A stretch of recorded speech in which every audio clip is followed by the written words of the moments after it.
When I joined the Air Force, as a personality, I would say I was really shy, reserved, and sometimes, doubting yourself whether you are good enough or your decisions are good enough or whether you belong in the group where you're talking about. But I think Air Force picked me up from that position and brought me to where I am today. And I think that has been very transformational for me. I would say that Air Force in general, but cockpit in particular, has been my greatest teacher in life.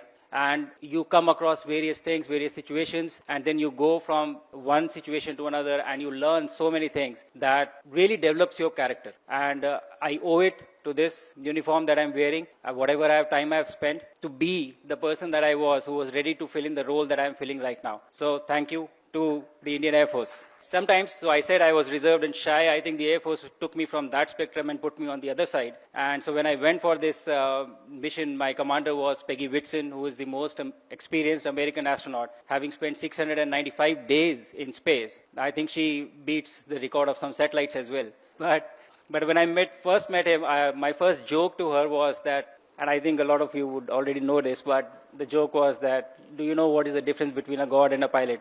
And she said no. And I said, God doesn't think that he's a pilot.